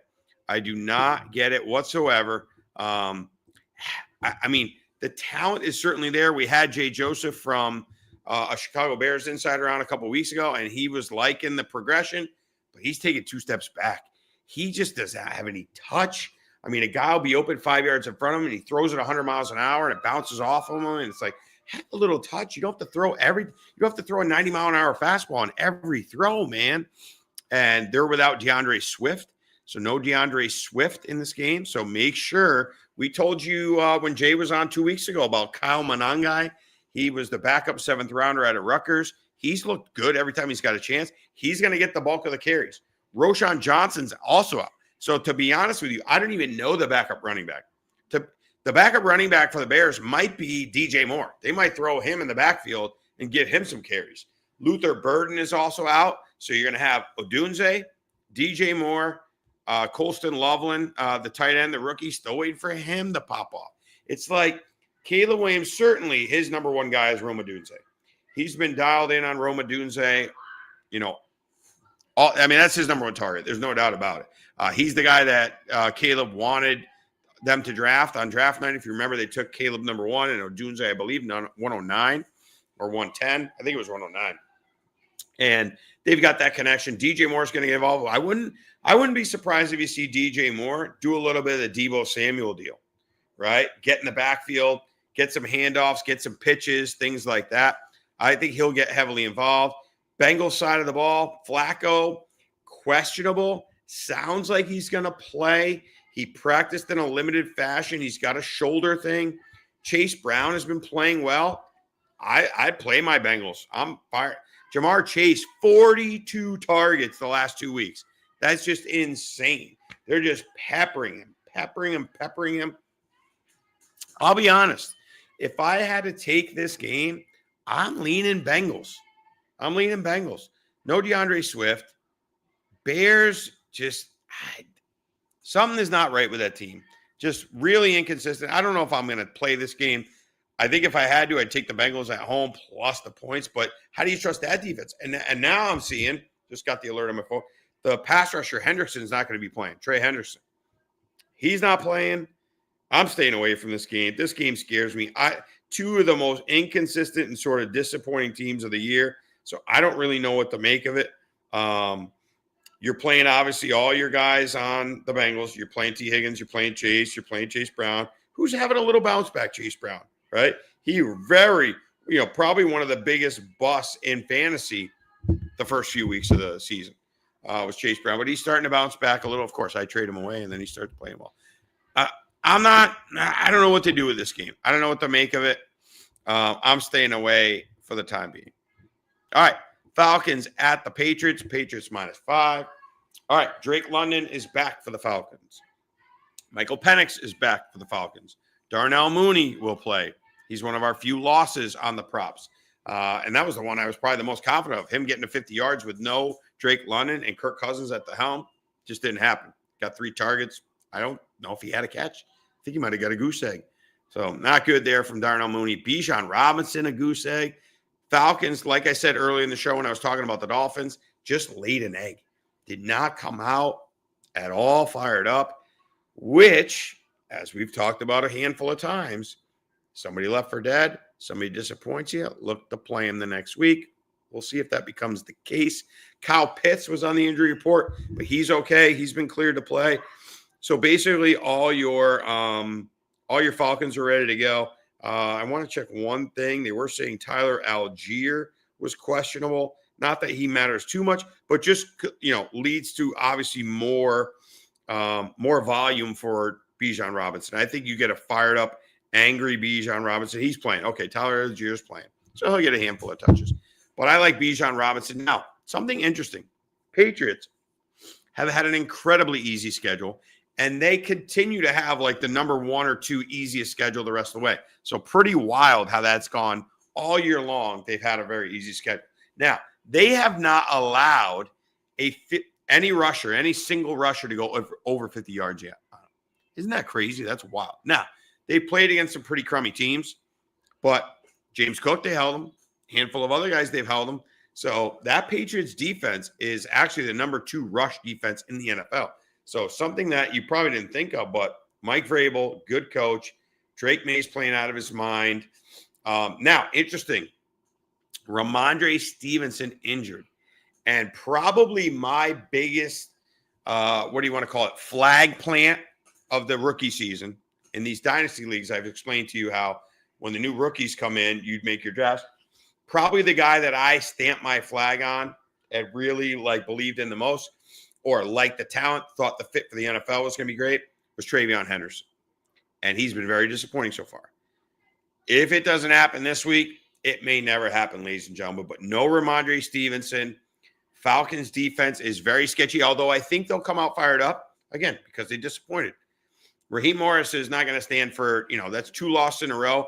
And, a lackluster performance against those Dolphins. This is the chance for Travion. I'm interested to see his numbers. Let's look at this live. We've done this before. We've all got in here live. Let's see. Travion Henderson. Let's see what he is. First of all, rushing. Second of all, receiving. And then a total yards. Because, I know there's jokes all over Twitter and things like that. And actually the line's 5.5, by the way. So it has moved a half point if you're into the Falcons. But they'll find a way, to not play Travion, even what's the name of. All right, so 54.5 rushing. That's a pretty high number. My gosh. These things are onto us, right? Now, what I am liking, hold on a second. Oh, they don't have a number? Wow, no number on receptions for Travion. I was thinking he was going to catch 4 balls. That's when he got drafted, his thing is speed, rushing to the edges, and then a great receiver out of the backfield. Okay. So those are what he hung his hat on. Those are the things that he had as a prospect. So I was hoping we might get a line on that. There's nothing. Something to keep an eye out as the week goes on. Maybe you'll catch me in a short, but they got no number on it. So that tells me the books are they're not sure what to put that number at. But let's check rushing plus receiving, see if that's out. Rushing plus receiving, 73.5 for Travion. I could see him scorching that. That's going to be, I'm going to wait a little bit to hear more of the coach speak before Sunday, but you might catch a short video on me about that one. That's something that I'm a little bit interested in. On the Falcons side of the ball, Drake London is back. We already mentioned that. Christian Gonzalez playing for the Patriots could neutralize that. I'm almost thinking we go back to the Darnell Mooney well. Christian Gonzalez is going to be all over Drake London. All right, that's what they do. He shadows. He's a shadower. He's their top dog. Maybe that leaves Darnell Mooney, and maybe, again, there's a little bit of value because people were burned. Ooh, yeah. Okay. Official play number 1. official play number 1. Book it, just like Troy Franklin. Darnell Mooney to get the 50 receiving yards. Plus 165. I love this. I love it. I love it. Let me look his last however many games. Let's take a look at Darnell Mooney when he plays. He's obviously been banged up. I think they look his way. Kyle Pitts was on the injury report earlier in the week. London's going to get shut down by Gonzalez. Okay, okay. So Mooney has played 4 games, full games. He's only hit this number once. Okay. But he's getting the targets. He had 44 yards the other game. So you could say maybe almost twice. I like it. I like the game script as long as weather in New England's good. But we're betting it right here live on the air. I'm taking it while we're on the air. 50 yards receiving. Darnell Mooney plus 165. Goodness gracious, we love that. Whew, I love that. There we go. That's why we're on here. Travion Henderson will be the starting running back. Who knows? Terrell Jennings, just a guy, is the other backup. I think Travion gets to work. I'll let you know about Travion Henderson, that over 73.5 total yards. I kind of like that. I'm going to keep an eye on the receptions for you as well. So keep an eye out for a short video possibly on that. Kayshon Boutte, Stephon Diggs, Mac Hollins, the tight end Hunter Henry you like. Good luck which guy. Obviously, if you got to put those guys in flexes, I think the one that you're the most sure of is Diggs. Boutte has been good. He's been catching touchdowns. He's kind of that deep play threat. Despite, right, it's so bizarre, right? Guy ran a 4.7 in the combine, and he's their deep play threat. So who would have thought it, right? But guys been catching touchdowns. Drake May, you love it. He's the number 2 quarterback, I believe, in fantasy this year. Number 1, I believe, being Mahomes, who's had a huge bounce back. So that's my thoughts on that game. I want to lean Falcons just from they got to come out motivated. And again, Patriots continue to win. At one point, do they burst their bubble? I think Bijan Robinson has a big game. He's just so talented. I love him. I call him the Prince. I love that guy. I think he's just so good. And again, a disappointing game for him as well. Let's see what his I saw his rushing was 65.5, which the Patriots haven't allowed over 50 to any individual rusher. So that's kind of scary to get on. But I want to see what his receiving and rushing combined is. Let's see. 107.5, man. That's a lot of yards. That's a lot of yards. Yeah, I don't know. I don't know what to make of that one. I'm staying off that one. I'm not going to get crazy with that. But we already got Darnell Mooney. I like the Mooney one. You got Ken. Oh, here we go. Okay, Ken found it. See, this is where in Florida, all I have is Hard Rock. So I guess I could look at these other sites, but I can't get action.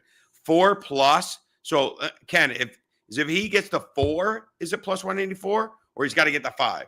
Is like the over under 4, or is it over 3.5? Let me know. If that is anybody who can get access to that, I love that over. Love that. I was going to say 4 to 5 catches. So let me know, Ken. Write that. Ken Rock, let me know. Is it 3.5? So if he gets to 4, it's plus 1. If it's 4 plus 184, load up, folks. I love that. I absolutely love that. Load up. All right, we're going to keep moving. Man, it's funny. I looked at the slate. I didn't think there were that many games. And then I get on here and, we're going forever. And we got a late start. So thanks for bearing with me. We keep going. Chargers minus 9.5 at the Titans, 43.5. I don't know. If I had a gun to my head, I'm taking the Chargers. I just think better team. Kamani Vidal, really kind of a possible league winner. We throw that out. We don't try to use that term, too often, but possible league winner there. Kamani Vidal had a great game. He's now playing a terrible Titans defense. Here's the thing. I'm a little worried about Omarion Hampton. Okay. Very worried about Omarion Hampton. They showed him up in the booth. If you watch Thursday night against the Vikings, like with his foot up and still in a boot. And we're about 3.5, 4 weeks in, not looking very promising. And they're very, very shady or, hidden about what's going on with him. So be very careful with the Marion Hampton. If you got him in season long, I guess you can keep hanging on to him. But if you need to drop him, you might have to drop him. If you got to, if you're hurting for roster spots, this Kamani Vidal has been excellent. You're obviously playing McConkey. The tight end, Aronde Gadsden's been unbelievable. Incredible tight end find. 5th round pick out of Syracuse. Sort of like a wide receiver, slash tight end combination guy. He's been really good. So you're firing up him. Quentin Johnson, not so good the last couple of weeks. And remember, we told you maybe take some Quentin Johnson unders. We actually had a Lad McConkey over that we hit. I think it was in that game because we told you, Vikings blitz a lot, get it out quick. Quentin Johnson, more of a deep guy. Go to Lad McConkey, and he crushed that. And Quentin Johnson's been kind of bad lately. So all those people that were very fired up about QJ early in the season are now feeling a little disappointed. Oh, you got Cam the man coming out here. What's Cam doing? Come say hi to everybody, Cam. My buddy Cam.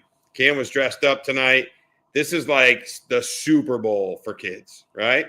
Tonight was like the Super Bowl. You got a lot of candy. And Cam is very well trained. He knows to get the Reese's peanut butter cups for Dad. He doesn't eat the peanut butter, so he gets plenty of peanut butter cups for Dad, right? Hey, Cam, you want to tell everybody about your 2 goals? Tomorrow's his last soccer game, 8:30 in the morning. Last week, this little crazy guy, Mini Messi, 2 goals in his soccer game. Huh? Pretty good, man. They won. What'd you guys win? 4-0? No. Yeah, it's 5-0. 5-0? 4-0. 4-0. And Cam had 2 goals. Almost had a 3rd goal. So one more game for Cam. It's getting pretty late, dude. You got to start thinking about getting to bed, bro. All right. See you. All right. So Cam coming out to say goodnight as he goes upstairs. Again, late episode. Normally we're on at 6:30. Tonight's a special one at 9. I'm running out of gas, too, so we got to kind of get moving here. All right, Chargers, you like that at all. Obviously, Justin Herbert. Titan side of the ball, you can't feel fired up about anybody. Now, what I will say, we hit Alec Iomanor. We told you he was the de facto number 1 wide receiver. But there was actually 2. It was basically Alec Iomanor and Chimere Dike. How do you like that one? I practiced that name today. Chimere Dike. I'm pretty sure I got that right because I actually brought up on Wikipedia the pronouncing. So Chimere Dike, who had, I think, 7 catches for 91 or 5 for 91. So those are 2 guys that you can, if you're in deep leagues or whatever, you bring them in because Calvin Ridley is out again. Tony Pollard and Tyjae Spears, the seesaw or whatever, the scales are tipping, okay? Tyjae Spears continues to get more and more involved. Kind of a 50-50 split. You don't love playing either one of them, but I guess if you had to, you'd rather play Spears, right? Because they're continually trailing. So throwing the ball from behind, Cam Ward, you're just hoping for signs of life. I haven't seen it yet. It seems like he says all the right things in the press conferences and whatnot, but I haven't seen it on the field. I'd like to see a little more on the field. Iomanor and DK, let's take a look over there. Maybe we go back to the well. Maybe we go back to the well with one of these 2 guys. Iomanor got plenty of targets, and so did DK. Let's see. Iomanor, Alec Iomanor, 3rd round. Was he 3rd round? Might have been late 2nd round. I think he was 3rd round. Let's see. Game log. Yeah, 8 targets. He had 4 for 52. So we got that number by 2. We had him to get the 50, and he was plus big money. Another one, plus like 160-ish. But he got a lot of targets, and he was on the field 94% of the snaps. Same thing's going to happen against the Chargers. Let's take a look. Let's take a look. We might go to the well again. That they might not have, the lines and the books might not have caught up to us. Let's see. Receiving yardage. Iomanor's 36.5, DK's 34.5. So let's check that 50 number. We love this 50 number. Iomanor plus 180. DK plus 195. Why not? Hey, why not throw 20 on each of those? Why not throw 20 on each of them? In one hit, you make money. Right? Why not? Yeah, if you hit one of them, your worst case, if Iomanor hits and DK doesn't, you win $16. If they both hit, now you're cooking with gas, right? And you got to think. So here, let's get a little further, okay? Cam Ward's over under on passing yardage is 203.5, right? So 203 yards. Who's he throwing to? Okay, the backs, maybe both backs combined, 50 yards, maybe 60 if you want to get nuts. I think more like 50. The tight ends, I mean, what's the tight ends number? The tight end is Gunnar Helm and Okonkwo. One's 28, the other one's 14. That's another 50 yards. So that's 100. That leaves 103 yards out there to go to who? Iomanner and DK, right? I think that's a little live play. I think it's a live play. I'm making those official plays. Right? And we're hoping to split. So let's take DK, Chimere DK, practice that name, and Alec Iomanner, both to get the 50 yards, okay? And if they get the 50 yards, we're getting plus 180 and plus 195. I love it. Absolutely love it. They got to throw. They're coming from behind, all that. Oh, wow. Okay. So 4 catches for Travion. Oh, we're taking 4 all day. If you can get that number, Ken, I can't get it. I don't have it available on Hard Rock yet. Lock that in, brother. Lock that in, man. I love it. All right. No play in the game. I don't know. Maybe an over. I got no play in this game. I'm not going to force one. I've learned the hard way not to force them. All right. Now we go Saints and Rams. This says 425, but it's actually a 405 game. You see on the bottom ticker, the bye weeks, Eagles, Browns, Jets, and the Bucks are all on bye. So remember that. Saints switching over to Tyler Shuck as a quarterback. It can't get worse really than Rattler. I don't think Rattler was playing awful. But again, you got to think about this from the team perspective, okay? If you are the Saints, you got to find out what you got. You drafted this guy in the second round. You got to find out what you got because you're going to be picking at the top of the draft, and you got to know if you need a quarterback. I mean, more likely than not, they're going to take a quarterback, right? I mean, that's just, I would say more likely than not taking a quarterback, okay? But what if Shuck is great? And then maybe you don't have to spend it on a quarterback. We'll see. I would lean toward he's probably not great, right? If he was that great or looked that good, probably would have beat Rattler out of the gate in training camp. So, I have my doubts there about Tyler Shuck, but let's see. Let's find out, right? He's that, that's why people love the backup quarterback, right? It's untapped potential you don't know. It's a mystery box, right? It's a mystery bag. So we'll find out what happens there with Tyler Shuck. Alvin Kamara will play. He's banged up a bunch. He will play. Devin Neal is now the backup. Kendry Miller tore his ACL, so he's out. Very talented running back, but can never stay on the field. He is out. Let me see if I can get rid of that little light that's kind of popping up. I don't know if I can turn my television. That doesn't really do much. Yeah, I was hoping to try to get rid of that light there. That was showing. Yeah, it doesn't. It did. It got rid of that light. Beautiful. All right, got rid of that light. That's fantastic. Thanks. Got a bunch of eyeballs, a bunch of people watching. Get some more people in the chat. All I've had is Ken Rock. You know what it is? Probably Halloween. People are either tuckered out or they're still out. One or the other. But if you're in here, get in the chat. Let us know how your Halloween night's going. We got the high noons going. I'll be honest. I think there's karaoke going on in my house. I can kind of hear them through the garage. So I'm kind of glad I'm out here. I might stay on for 3-4 hours to try to avoid that craziness. I was getting some texts from people in my fantasy baseball league telling me that Yamamoto just got pulled and they thought it was stupid, but they got out of the jam. So still 3-1 Dodgers. So I didn't have an official play on this game. I stayed away from this one, even with the total 7.5. I didn't like it. Something smelled fishy, so we avoided it. So Saints. Olave, you're playing. Rashid Shaheed, I believe, is playing. Sorry, I got to get caught up on this stuff because usually I'm right up until we go live at 6:30. I'm usually like researching stuff. But tonight with trick-or-treating, limited at practice, questionable. So start looking for other options. Doesn't sound good there for Rashid Shaheed, and especially with a new quarterback. Juwan Johnson, the tight end, you can think about playing. Maybe Taysom Hill. You got to be pretty desperate to take Taysom Hill. If Shaheed misses, Devon Vele becomes interesting. What's interesting about Vele is he had a pretty good – he's an older rookie. Well, second year, but as an older rookie last year, played pretty good for Denver. The Saints traded a 4th-round pick for him. He was a 6th-round pick on his own. So clearly the Saints saw something, and then they get him, and he doesn't even play. He barely plays, barely gets any passes. So Devon Vele, hey, let's do it. Why not, right? Let's see what Devon Vele is, just on the off chance. Doesn't sound good for Shaheed. And he's got an injury history, so maybe they avoid it. And what are the Saints playing for? Let's see. Maybe we catch a super low number on Devon Vele. Plus, here's what I like too. All right, let's think this out. If this Vele guy ends up playing, he hasn't been playing much, right? Typically, the non-starters, guess who he's probably practicing with all these weeks?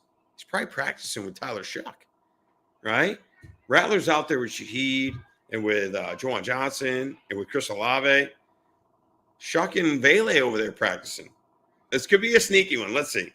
Receiving. I don't know if they're going to have a number. Nah, darn it. No number. Brandon Cooks is a 9.5 number. Darn it.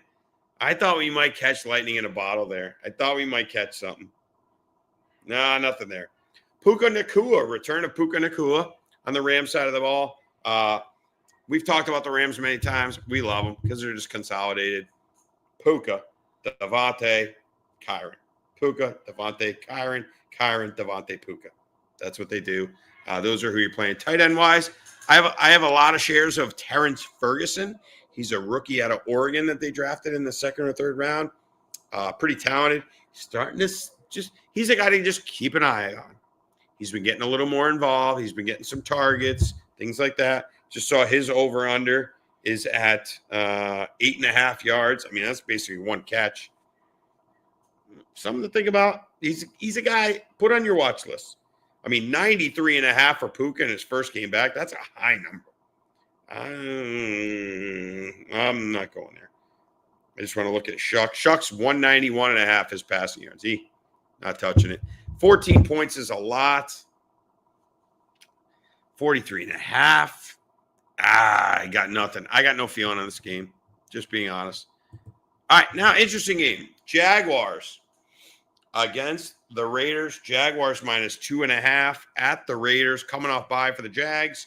Interesting and really, really tough bummer news out of Jacksonville. Travis Hunter on the IR. Going to miss at least 4 games. Some of the talk out of there sounds like he might miss the rest of the season. Really disappointing. I was very high on Travis Hunter as a receiver. People that I follow had him graded as one of the top 5 receivers they've graded in the last 10 years, just as a receiver. That's not even counting the defensive back. And in fantasy, we don't care about the defensive back crap. We care about him as a receiver. And all the talk, and if you remember the last game they played in Europe, kind of a breakout game for Hunter. And all the talk was that they're slowly giving him more, He's going to be targeted. And then this comes up, a non-contact knee injury. The ACL is intact, for what that's worth. We're going to hear more in the next few weeks, but the ACL is intact for Travis Hunter. Travis Etienne playing. Bashal Tutin is his backup, somebody to keep an eye on. Obviously, wheels up for Brian Thomas, although he's been the talk of trade rumors. Obviously, I think those get put to bed. The Jaguars having a good record and now losing Travis Hunter. I don't think they're at 4-3. I don't think there's any thoughts there of trading Brian Thomas now. I think those all get put to bed.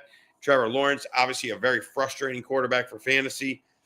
So there's your, I guess stock up for Diami Brown, who's the other receiver for the Jags, and then also for Parker Washington, who may be the real beneficiary more so than Diami Brown, because Parker Washington works out of the slot, a little bit shorter receiver, pretty dynamic after the catch.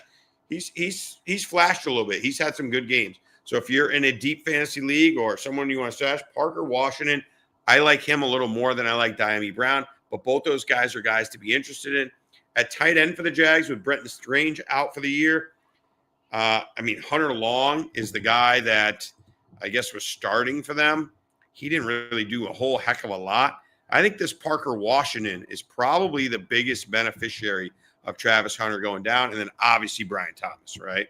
Brian Thomas is obviously going to get – it's time for him to put up or shut up. I mean, he's had some interesting games where it's almost appeared as though he's making business decisions out there, and you never really want to question somebody's integrity or heart or desire of playing, but something has not been right with him all year.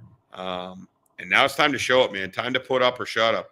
You're the guy right now. As far as that tight end, like I was talking about, let's see. Yeah, nothing. Hunter Long got 3 targets, 2 catches for 16 yards against the Rams. I mean, I guess he's your only real guy at tight end for the Jags. So you got to be pretty darn desperate at tight end to want to put him in there. Let's see what else we got. All right. We're going to continue on. That's that for the Jaguars. Raiders side of the ball. They get Jacoby Myers back, even though he's been a subject of a lot of trade rumors. They get Jacoby Myers back. They, again, another team. What an abysmal performance against the Chiefs. We lost that game. We had the Raiders plus 13, and they got their doors blown in. Absolutely terrible. Here we go, though. We continue to go back to the trend. Left for dead. All right? They're left for dead, these Raiders. They're terrible. They can't do anything. Ashton Genty only got 7 carries. They're done, right? Not so fast. Brock Bowers is back. Okay? They've had a week off. I think Genty gets a boatload of touches. Here we go. We're going live. Let's take a look. All right. I'm just going to say it. I think he gets 75 rushing yards easily. Easily. I'd be very surprised if he didn't get 75 rushing yards. Let's see what the number is. 64 and a half. Let's see if we take him 80. All right. Official play. Ashton Genty, 80 rushing yards. If he gets to 80, so 7.5, plus 170. I think he's 70. I guess there's a chance. I don't see a world he doesn't get minimum 17, 18 carries. No chance he doesn't get that. They just had to sit for an entire 2 weeks of everybody telling them how stupid they were, which I agree, to not give their number 1 rookie enough carries.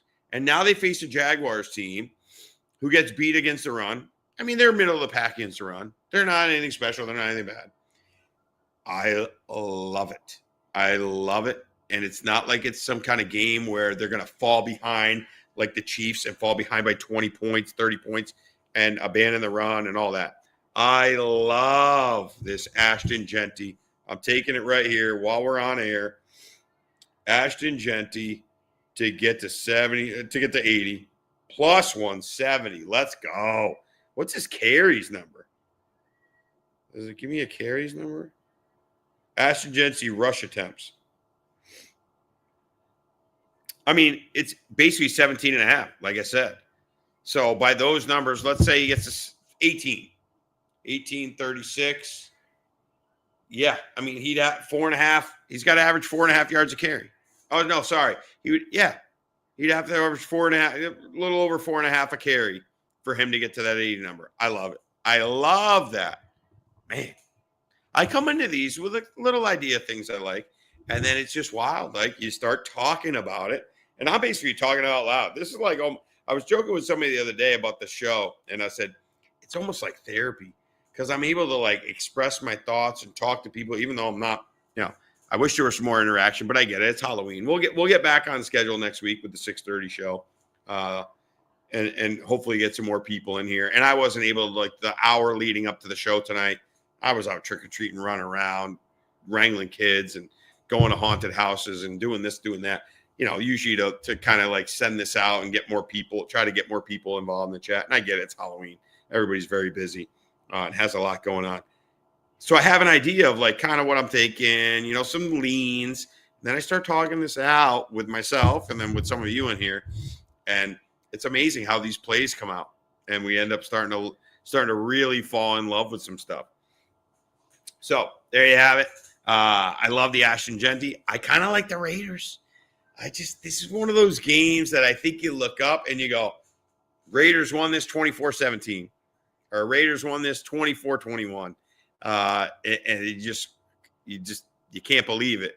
You know, the Travis Hunter thing's big because that's the thing, right? As good as Travis Hunter is, that hurts him on two sides of the ball.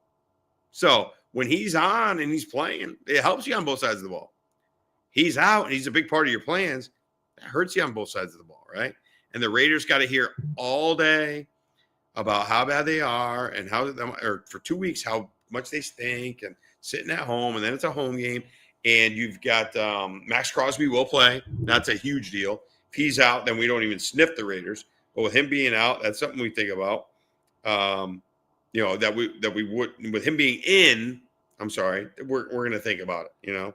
So we're in the bottom of the 8th. Dodgers, Blue Jays 3-1. That could be a factor why we don't have as many eyeballs in here as well. But anyhow, we're cruising. Your marquee matchup. And I told you about Jacoby Myers in, Brock Bowers in. Trey Tucker's a nice live play. Dante Thornton, you know, you throw him in there. Forgot who. Geno's been terrible. Here's your marquee game. Your 425, Chiefs -2 at the Bills, 52.5 total. Now, if you followed my short yesterday on the channel, we hit the first leg of a 2-team teaser. We teased the Ravens to -1.5, which hit obviously easy. We got the Bills +8. So I'm just riding out my 8. So hopefully you got in on that with me, and we're riding the Bills +8 at home. Bills are 4-0 their last 4 games against the Chiefs in the regular season. So regular season, postseason, 2 totally different ball games, right? You know, we love the Bills against the Chiefs in the regular season, not so much in the playoffs. So that's where I'm at with that. The total, if you want to sprinkle something, be my guest. Chiefs defense really has started playing much better. So they were a little shaky early in the year. Their defense has really turned it on. They were shaky when they lost that Sunday night game to the Jaguars, or Thursday night game. I can't remember. It was a night game against the Jaguars. Since then, their defense has really stepped up. So I don't have a thought on the over-under. Now, there is a play that I'm interested in, and I can't take credit for this. I heard it somewhere. And this guy made a ton of sense. And he liked, and I got to look and see if this is available on Hard Rock. Maybe you can if you're out there. You can look it up on FanDuel or one of the other ones. Patrick Mahomes, when he's a very small favorite or an underdog or in a big game, tends to scramble and run a lot more. Obviously, Josh Allen probably a more prolific runner. But when Mahomes is in big games and he's got to, and we got to make a first down no matter what, on a 3rd and 7, he will, instead of forcing it or throwing away, he's going to run. He said that he saw Patrick Mahomes over-under rush attempts at 4 and thinks that that's an absolute smash, and I happen to agree. So we're going to look at this live while we're on the air. Rushing. Let's see if I have rush attempts. Patrick Mahomes rush attempts. Okay, so I only got 2 things. I've got to get 9+. Wow. 9+ rush attempts is plus 1,000. $10 wins you 100. But he's got to get to 9. Let's see how many times he's done that. Now, 6+ rush attempts is plus 155. You know we like these pluses. So let's take a quick peek at Mahomes. Bear with me here. I don't know if you can hear. There's singing going on. There's all kinds of stuff going on in my house. I'm going to have to go in and be the bad guy in a little bit when I close this because my son's soccer game is at 8:30 in the morning tomorrow, so he's got to get a good night's sleep. But anyhow, let's see. All right, game log for Mahomes. Rushing attempts. He's had 10 once this year, so he's hit it once. He's had 6, 7, 5, 4. So he's hit the 6 number 4 of the 8 games. Now, in those games that he hit it, he's also had 4. He's had 4 almost every game. So he has had 4. The games that he hit it in were at Jacksonville, which that was the game they lost, so trailing. Home against Detroit, tight game. Home against Philly, and at the Chargers. The blowouts where they've won the game handily, those are the games he hasn't got there. Okay, official play. I'm going to have to go back and watch this myself because I'm not writing it down tonight because, again, not as prepared as I usually am. Patrick Mahomes, over 5.5 rushing attempts, just attempts, plus 155. That's a play. Josh Allen, his number is, he's got to get a lot. He's got to get 9 plus 105. That's a lot. I'm staying off. Now, I want to look at Xavier Worthy, guy that's been getting phased out a little bit, but in these big games, they tend to give him some shots. 48.5. Don't love it. I don't love that number. Trying to see if there's any other numbers I really like. I think Khalil Shakir catches a lot of balls. I think Khalil Shakir is going to get heavily involved. I think they know they got to use him. Man, I'm getting nuts here. I got to go back. We're going to have a lot of plays this week. But again, they're all plus. So we just got to go 50-50. Khalil Shakir, over 5.5 catches, plus 125. Boom. Let's go. Let's cash that ticket. There's another one. Over 5.5 catches for Khalil Shakir is plus 125. He's the go-to guy. He's the main weapon. Josh Palmer's out. I think he goes to him a lot. Now, on the Chiefs side of the ball, is it Pacheco or Hunt who's out? See, I know one of them's out. Isaiah Pacheco out. So you're going to get Kareem Hunt. You're going to get Brashard Smith, a little sprinkle of the rookie in there. But again, I think and that leads to more rushing for Mahomes. Oh, my goodness. I love this Mahomes play. I got to tell you, I love this Mahomes play. It's great. I'm glad somebody turned me on to it. And that's why I watch a lot of these different shows, these podcasts, and I try to pick the brains, take what okay, that makes sense, and kind of condense it all into one here for you. All right, so that's a play. Patrick Mahomes to get the 6. Love it. Absolutely love it. And I love that Khalil Shakir. All right, we're getting close to the end. Let's go. We're getting close. And then we should be able to see, what do we got? World Series update. Let me give you a World Series update. 3-1, bottom 8. Man. I think I'd get in trouble, right? We got banned last time for having the music. I know I can't put the game on. I'd love to put the game on for us, but I can't. Dodgers, Blue Jays 3-1, and Vlad Jr. is at the plate. We'll keep you posted. All right. Sunday night football, Seahawks, -3 at the Commanders.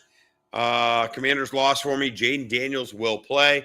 The Commanders were a loss for me. They were tied at the half against the Chiefs and then blew that game. We got some injuries in this game. Cooper Kupp is questionable, has not practiced all week. So he's very unlikely to play. Jackson Smith-Njigba has been off the charts good. He's either the number 1 or the number 2 receiver in the NFL this year for fantasy and just real life. So we love JSN, the breakout. We had our first show, our debut show 3 weeks ago or 4 weeks ago. We had Richie on here, our expert, one of our dynasty experts, a personal trainer, loves movement, watches how guys move. Love Jackson Smith-Njigba. And the average, he was doing it before, but there's no reason to doubt him. He's been unbelievable. So without Cooper Kupp possible, make sure that's another one. This is a Sunday night football game. So you only got the Sunday night game, and then you got the Monday night game. If you're having Cooper Kupp in your lineup, you better have a backup plan. Now, my backup plan would be Torrey Horton. Rookie that I love. I have tons of this guy in dynasty football leagues. He hasn't really popped off yet. He's had a couple of decent games. He's had a couple touchdowns, and it looks like Vlad Jr. is on base. So we've got first and second, 1 out, bottom of the 8th. Oh, my God, to win the World Series. Do we get another Joe Carter moment here? Does Bo Bichette get a Joe Carter moment here and hit a 3-run homer and make it 4-3? I'll keep you posted. I'll try to wrap this up quick because that's probably much more must-see TV right now than Dustino, although Dustino's been hitting him out of the park too. Anywho, so have a backup plan if you have Cooper Kupp in your lineup. Ken Walker, I think, has a good game. The Commanders' defense is very suspect, not the greatest, so I love Ken Walker. We love Charbonnet always to possibly steal a touchdown. Sam Darnold's been good. Seahawks are sneaky good. Seahawks are, what are they, 6? Are they 6-2? I think they are. They're playing really good ball. Or is it 5-2? My goodness, how do I get back to that screen where I was at? This is there we go. Yeah, 5-2. Commanders 3-5, -3. Home team at night, which we always like, getting points. Home dog, so tricky one. I don't know if I'm going to play this game necessarily, but that's just where we're at with that. Torrey Horton. Let's take a look. Maybe they have a Torrey Horton line, and we play it in hopes that Cooper Kupp doesn't play. He's been banged up, and I'll double check and see if we have a latest update. But I saw that he hadn't practiced all week. Receiving, Torrey Horton. So I think they're thinking he's not playing. Torrey Horton's at 31.5. I mean, this guy has barely touched the field. I mean, he's touched the field a little bit, but certainly not enough to be 31.5. I don't even know if he's hit that number all year, maybe once. So that tells me they're thinking Cooper Kupp's not playing. That's what I gather from that. That number should be like, if Cooper Kupp's playing, that number's like 12.5 or something. It's like super low. So that tells me he's playing. Or he's not playing. So Horton will be playing. Let's see. Torrey Horton. Yeah, he's barely sniffed that number. Well, actually, you know what? He's hit it 3 times, but barely. 2 for 32, 3 for 32, and 3 for 39. So 1, 2, 3, 4. Out of 7 games, he's hit it 3 times, and all times barely. So that tells me for sure they think Cooper Kupp's not playing. So have a backup plan ready. Commanders, Jaden Daniels playing. Big news is, though, Terry McLaurin has re-injured his quad. He's not playing. So very disappointing year. Again, you see this happen a lot, these holdouts. These guys hold out for more money, blah, blah, and they end up getting a lot of injuries that year. I can't put my finger on the other names. I know there's been plenty. I know it happened to Zeke Elliott one year. There's been other guys, Le'Veon Bell, things like that. These guys hold out for more money, and they're, it's one thing to be working out on the side and jogging and doing these things to stay in shape. It's another thing to be getting training camp reps, and they sit out the whole training camp, and then they go back out there right away, and boom, injured, soft tissue. And so McLaurin's been a bummer. So Deebo Samuel obviously gets a tick up. Luke McCaffrey, potential tick up. As far as the run game, very disappointing. This Ja'Cory Krosky-Merritt that everybody's touting, 7th-round rookie, has just not really, not really broken out. He hasn't done what people thought he might do, given the full-time role as the starting running back, has not taken off. As far as Washington goes, Zach Ertz is a good play, always with Daniels to get in there. That 48 number seems kind of high to me. That's, just what's sticking out. That 48 number seems awfully high with a Commanders team that has not been performing that well. And then Seahawks always a little different on the road. But that's my thoughts there on that game. Trying to think if there's any other injury stuff. I think that's it, really. I think we covered the injuries there. The big one is to watch Cooper Kupp. And then Monday Night Football, Cardinals at the Cowboys, 54 over under. Dodgers got out of that inning, so it's 3-1 going to the top of the ninth. So Dodgers, we did not have a Joe Carter moment. It's still Dodgers 3-1. Let's see. Ken, you're an animal. Ken is an animal. He took the Jays live at plus 600. Yeah, you still got a chance in the bottom of the ninth. Why not? Hey, at plus 600. I mean, what's $10 there, right? I mean, and I don't know what you're playing, but why? I agree with you. Why the heck not? All right. Cardinals at Cowboys. Cowboys minus 2.5. Kyler Murray is supposed to be playing. I still don't know if they've made it official. So just be very careful. We could have another Lamar. Yeah, limited practice. Still not officially named. We obviously have all day Saturday. And you have Sunday morning, but you better have a backup plan. You better have Jacoby Brissett on your team. So be very, very careful on that one. I don't know with Kyler Murray. So have a backup plan. And you don't want to wait till Monday night and get caught with your pants down. So if you have any other option, as juicy as the matchup is at Dallas, indoors, against a bad defense, I know that's juicy. But hopefully we get some news beforehand. I hope we get news tomorrow. I hope they announce a starting quarterback tomorrow at some point or early Sunday morning. But just something to have on your radar. Trey McBride, obviously you like. Marvin Harrison Jr., obviously you like. They're coming off by. Zonovan Knight seems to be the starting running back. and then a little sprinkle in of Michael Carter and a little sprinkle in of Amari DiMercato, the guy who infamously dropped the ball. The number 2 and 3 receivers for the Cardinals, Zay Jones, Greg Dortch, Michael Wilson. Really nothing to write home about, nothing to get too excited about. I mean, daily fantasy, you want to take them. I don't see anything that stands out that says I got to go play these guys. I still think we're in line to see a little second half of the year breakout for Marvin Harrison Jr. I think he's just too talented. I was a big Neighbors over Harrison guy, but I think Harrison is good. I don't think it's, it wasn't like, I just thought Malik Neighbors was that good. I thought Malik Neighbors was an otherworldly player, so that's why we had him ranked higher. And we'll see. I think Marvin Harrison Jr. is still poised for a second half breakout. Could happen at any moment, and if it's not going to happen against this defense, why not? So he's kind of live. That's one I like. Let's see what he is at 65. Yeah, Marvin Harrison, 65 yards, plus 135. I kind of like that. I kind of like that game or that play. All right, on the Dallas Cowboys side of the ball, Dak playing, Javonte Williams playing, CeeDee Lamb back. You're firing up all those guys. They are completely, and we were against the Cowboys last week. Why? They're not the same on the road. They just aren't. Dak has never been the same on the road, and really not in big games. Now, nighttime, okay?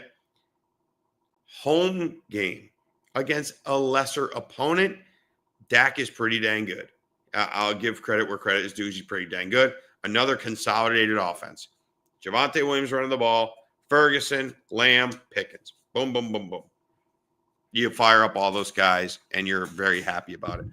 So there's that game. All right, so I gave you some of these player props. Like I said, what I'll do is I'll go back and sort of rewatch the show and post these plays in the thing. We love the Darnell Mooney one. Fantasy question. Troy Franklin or I like Darnell Mooney. I think game script, Houston is very good against the pass. They're the number 2 pass defense in the NFL. The over-under is 40 in that game. The over-under in the Patriots game is 45. I think the Patriots with Christian Gonzalez take away Drake London. I think it's a Mooney game. And I think, again, just like we like to go against things and we like to go when somebody's down and out, we like to flip the script. Same thing here. Troy Franklin, huge game, 2 touchdowns, tons of yardage, right? Everybody raving over him. I could see a dud against a tough Houston defense, okay? Darnell Mooney, everybody's down. He did almost nothing, right? 3 targets, 1 catch or no catches. I like Darnell Mooney. Ken, roll the dice. These guys have got to be your wide receiver 3 or a flex. I like Darnell Mooney, unless you're playing against me. If you're playing against me, then play Troy Franklin. Ken is in one of my fantasy leagues, so yeah, we'll see what happens. I would go Eileen Mooney. I think more points.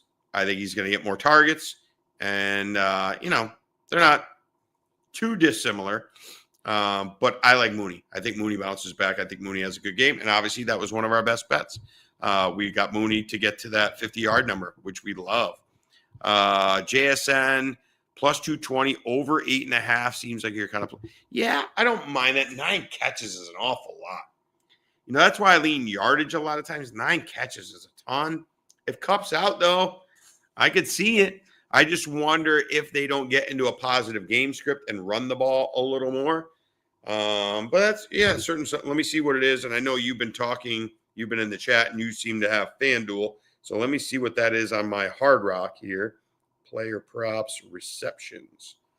Yeah, I've got over 7.5 being minus 110. I don't have 9. I don't have an over 8. I have to get to 10, and 10 is just a ton. 10's plus 260. I could see it, Ken. I don't think I'm playing it. It's just a lot of catches. That's just a lot of catches. Especially in a game where I could see the Seahawks getting ahead. The guy's super talented, so it's certainly possible.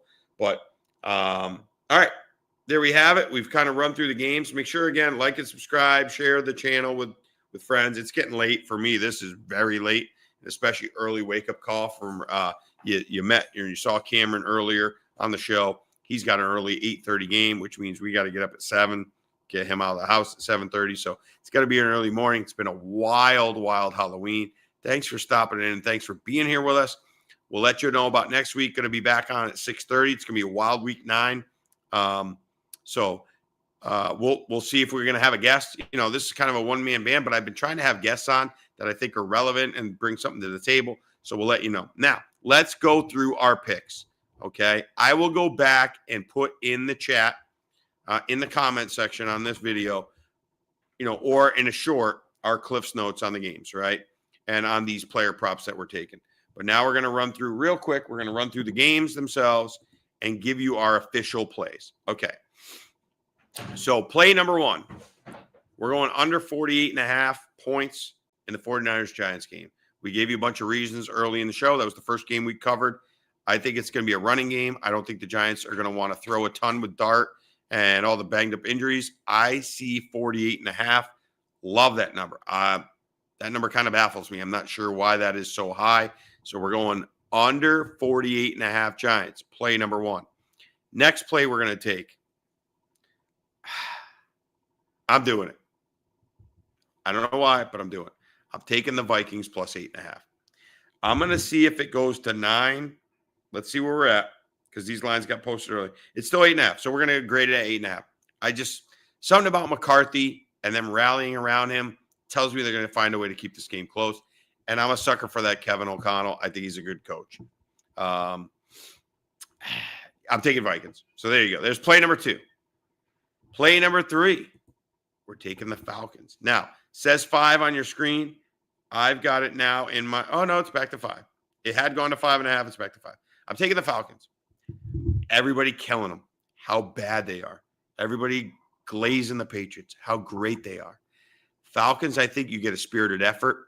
I think they're going to play hard. I think the Patriots have been kind of beaten up on some cupcakes. Certainly, obviously, I'm a huge Drake May fan. I'm a huge Travion Henderson fan. And remember, one of our best plays is that Travion 4 catches. It's not on Hard Rock, but Ken in the chat found it on FanDuel to get the 4 catches. So Falcons plus 5 is my next play. I think they come out. I think they're healthier. Penix is here. Very fired up team that, again, everybody's leaving them for dead. We like that. Steelers plus 3. We're going back to the well. We're going back to the Tomlin. We're in Tomlin we trust. It lost for us at 9-1. Now it's 9-2. Tomlin off a loss as a home dog. Colts got to go outdoors on grass. Let's make that field. Let's let that grass grow in Pittsburgh. It's a lousy field, sloppy track. We got to slow down Taylor. If we find a way to slow down Jonathan Taylor, I think the Steelers can do it. I think they can pull off the upset. I'm taking them plus the field goal. So that's 4 plays already. And again, I told you, I feel a lot better about this slate than I did a week ago. I did not love the games a week ago. All right. And then our final play. Actually, you know what? Not our final play. We're going to give you 6. And then obviously all the player props. We're taking the Raiders. We're taking the Raiders plus 2.5. I would say let's wait. See if we can get 3. Yeah, it's minus 115 for the Jags. We'll officially grade it on here at 2.5. I'll give you a short this week if it gets to 3. We're taking the Raiders. Another team left for dead. I see Pete Carroll finding a way to motivate his team in this spot. Max Crosby playing. Big loss of Travis Hunter. Remember, it hurts them on both sides of the ball. It doesn't just hurt them on the offensive side. It hurts them on offense and defense. Okay? So we love this play. Okay? We're going to take the Raiders. Okay? And then final game, we're going with the Cowboys. We're taking the Cowboys. It hurts me as a Giants fan, but they are a totally different team. Whether Kyler plays, whether we get Brissett, either way, the Cowboys play well at home, and they play well in night games at home. And only 2.5. I think this number should be like 4. I think they could blow their doors in. They tend to whoop people when they have these opportunities at home. And a banged-up Cardinals team, right? Don't really have the greatest running game. Kyler Murray, if he does play, is going to be limited. His running, we all know he's limited as a passer. And then if you get Jacoby Brissett, I mean, you're not really that thrilled about that either. Okay. I know the Cardinals are coming off a bye week, but again, Cowboys being left for dead, right? Oh, Broncos killed them. Their defense is awful, blah, blah, blah. I think you get an inspired Cowboys team. So there you have it. Cowboys -2.5. Raiders +2.5. Obviously, we'd love to get 3. If we get 3, I'll let you know in a short. I'm not putting it in this minute. I'm going to wait for 3, hopefully. If we never get 3, then we're going to grade it at 2.5. But keep an eye on it. We've got the Falcons +5. We've got the Steelers +3. We've got the Vikings +8.5. And we got under 48.5 on the Giants game. Plus, we have all those props that we gave you. Thanks to Ken Rock for getting in the chat. Didn't have as many in the chat as we would have liked to hope. But again, it's Halloween. I'm not going to hold against you. And we got a game 6 going on. We got possible clinching game here. Let's look at the game. Bottom of the ninth, there's a man on first. Ken, your +600 is still live for the Blue Jays. I'm going to sign off. I am going to let you guys watch the very, very end of World Series Game 6. We may have a Game 7 tomorrow. I'll let you know if I have a play if we do get a Game 7. Thank you so much for tuning in. Happy Halloween. From me, Peter LaFleur at Average Joe's Gym. Signing off. Enjoy the rest of your Halloween night. We'll see you tomorrow with a short. Enjoy, everybody. Have some fun, and we'll talk soon.